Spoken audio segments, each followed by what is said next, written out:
Friend, quick question. Is there something about yourself that you've decided is just not you?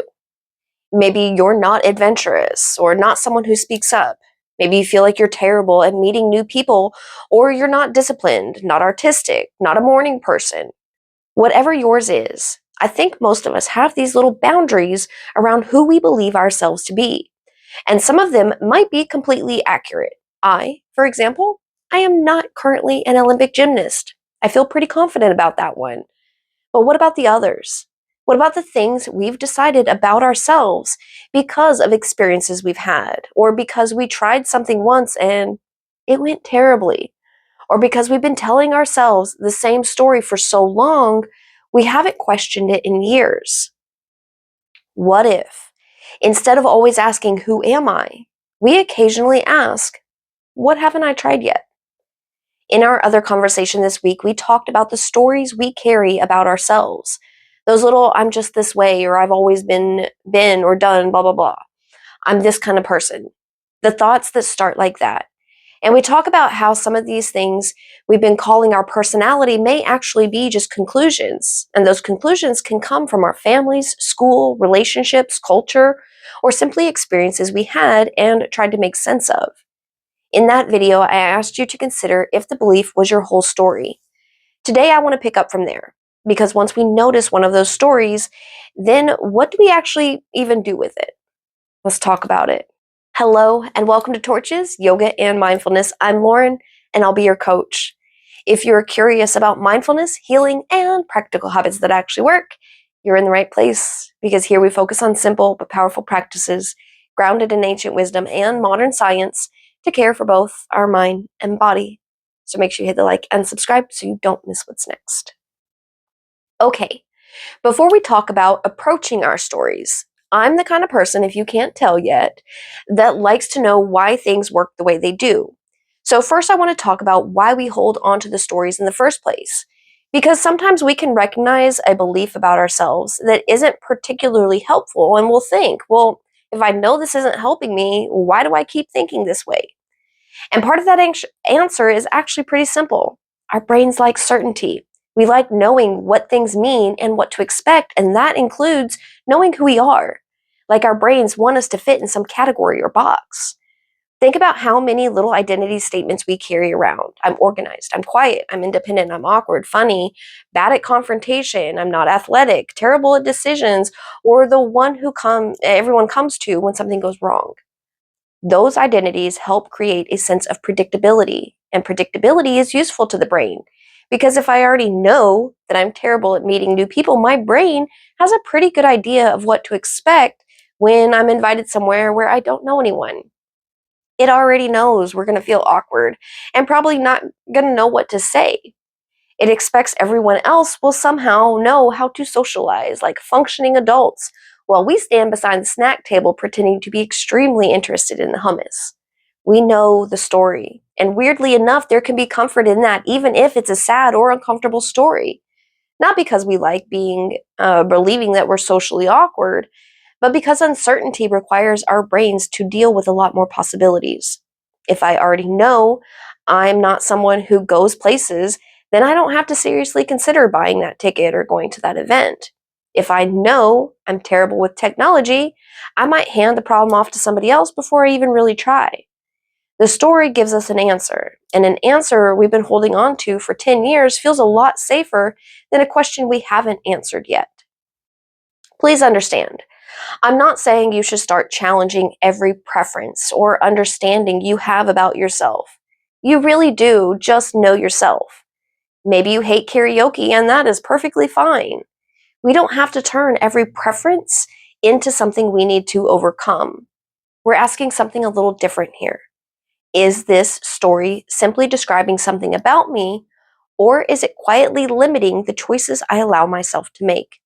If a belief is limiting our choices, side note, perfectly enough, they are called limiting beliefs, but when they begin to limit us, our brains don't only use previous experiences to understand who we are, they also continually are learning from what happens now.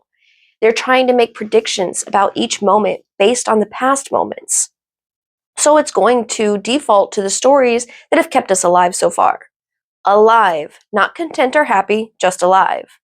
So our brains, they're up here spinning their predictions, and not like conscious thoughts of predictions like, oh, at precisely 2:47 this afternoon, so-and-so is going to call me. It's much broader than that. They use our previous experiences to anticipate what's likely to happen next. That helps us navigate the world without having to analyze every single moment from scratch. If you've done something 100 times before, your brain has information about what usually happens. And the same thing can happen with our beliefs about ourselves.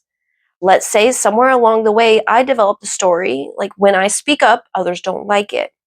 And maybe that did come from real experiences growing up, from family, from bullies in school, whatever happened over the years. My brain learned something from those experiences that speaking up is risky. And that story becomes a filter for how I move through my life for years to come. Maybe that story shows up when I'm at work, sitting in a meeting, and I disagree with something.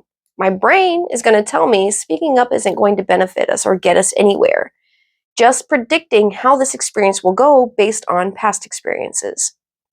But this is where it gets interesting, because what if I speak up anyways? What if I respectfully say, I'm looking at this a little differently, can I offer another perspective? And what if no one gets angry? Nobody rejects me or my input. Nobody thinks I'm being difficult. And someone might actually say, hey, that's a really good point. Now my brain has encountered something important. What I predicted would happen isn't exactly what did happen. There's a concept in learning and neuroscience called prediction error. Simply put, prediction error is the difference between what we expected would happen and what actually occurred. And our brains can use that difference as information. Like, I expected this, but something different happened. And I kind of want to slow down here, because this doesn't mean one good experience magically erases everything we've learned and everything we've been through before. You aren't going to speak up successfully in one experience and suddenly wake up the next morning with 20 years of social learning wiped clean. Our brains don't work like we've hit a delete button on an old file. Previous learning can be strong. Context matters, repetition matters, our attention matters. And sometimes we can intellectually know that something is safe while our bodies are still going, wait, respectfully, we're not doing that. But the new experience matters because now the old story has encountered information that it didn't have before. Let me give you another example. Maybe your story is, I'm terrible at meeting new people, and you go somewhere where you don't know many people. Your prediction might be that you're going to feel awkward, you're not going to know what to do with your hands, or that you're just going to stand there wishing you hadn't gone. But instead, you talk to one person. And yeah, maybe the first 30 seconds were a little awkward. Then it comes up in the conversation that maybe you both have dogs or have a similar hobby. And suddenly, you're comparing pictures and discussing whether your pets enjoy the same activities, or you're sharing a technique you use in your hobby that they haven't tried before. Now, does that experience prove you're secretly an extrovert? No. Does it mean you will never feel awkward again? Also, no. It doesn't erase the old story, but it gives our brains new information. And I think that's what I think gets missed sometimes. When we talk about changing how we see ourselves, we're often encouraged to start with a declaration, like we have to stand in front of the mirror reciting, I'm not shy anymore, I'm confident, I'm adventurous and creative. But your brain's sitting there like, yeah, okay, I'm going to need you to cite your sources on that one. Because if you have years of experiences supporting one story, and then you suddenly announce the opposite, there's nothing underneath that new statement to support it. So instead of declaring a new identity, what if we ran an experiment? That changes the energy of this, because an experiment doesn't require us to already know the answer. We're not saying, I'm going to prove I'm adventurous. We're asking, I wonder what would happen if. And I love that question, because curiosity creates room. There isn't a predetermined outcome. There's no requirement that the experiment even goes well, and there's no new version of ourselves we're supposed to perform. We're just gathering information. Let's say the old story is, I'm not creative. Instead of replacing it with, I create and innovate every day, the experiment could be, I wonder what would happen if I spend 20 minutes drawing or brainstorming without deciding whether what comes out is good or bad. That's it. Maybe you love what came out. Maybe you hate it.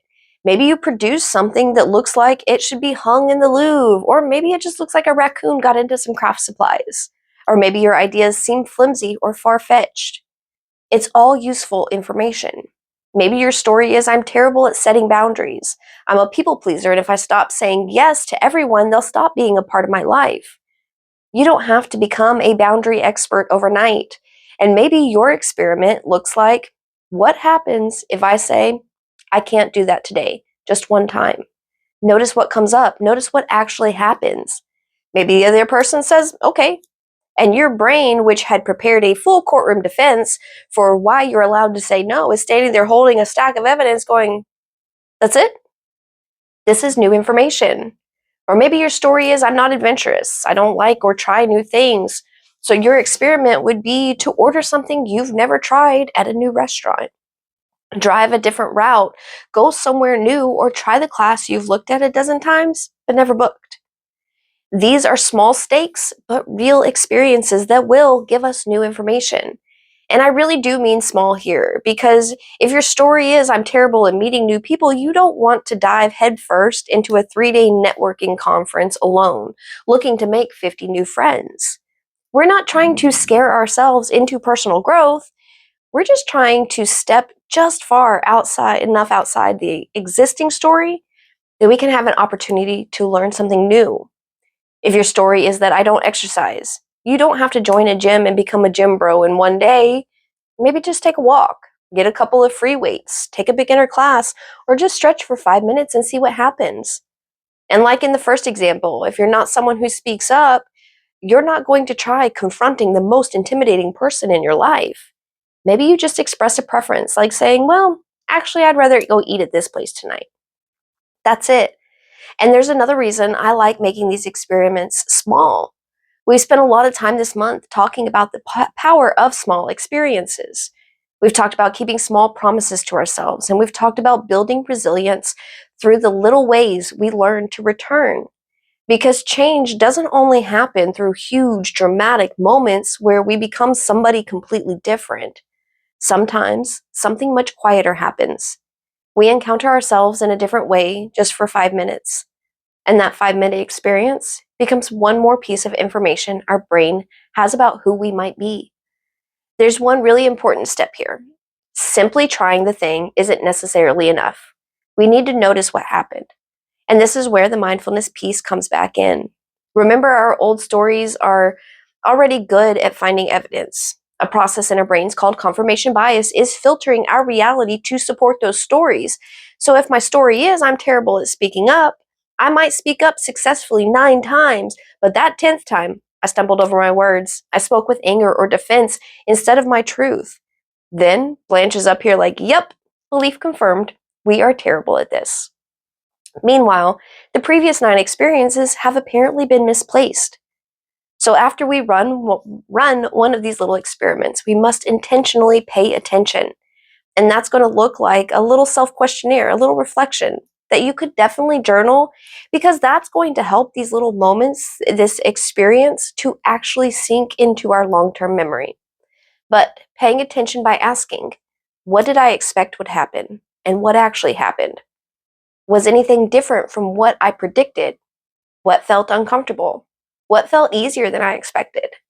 Did anything surprise me? And the best question to ask here, what does this experience add to the story? Not what does this prove? We're not looking for proof. We're just looking to collect information. And sometimes that information is going to be, yep, I still hate this. And that's great. That's clarity. I'll leave these questions down in the description below so you can come back to them later. So, maybe you decided you've always been someone who hates pottery or woodworking or glassblowing, whatever, something like that, because you were afraid you wouldn't be good at it. So you finally take a class you've seen posted on Facebook. You make your first vase or a stool or a sculpture. You give yourself permission to be terrible at it. And halfway through, you discover, nope, I genuinely am not enjoying this process or this activity. Fantastic. Now we know.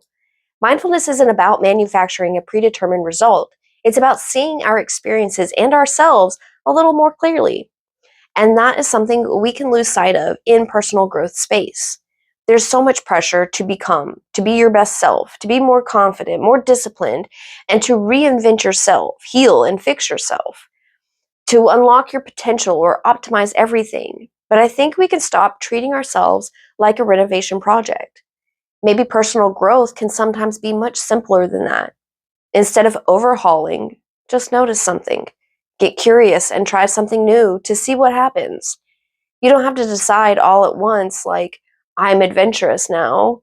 Maybe you discover something more simple, like, I'm a little more open to new experiences than I thought. You don't have to become a new person.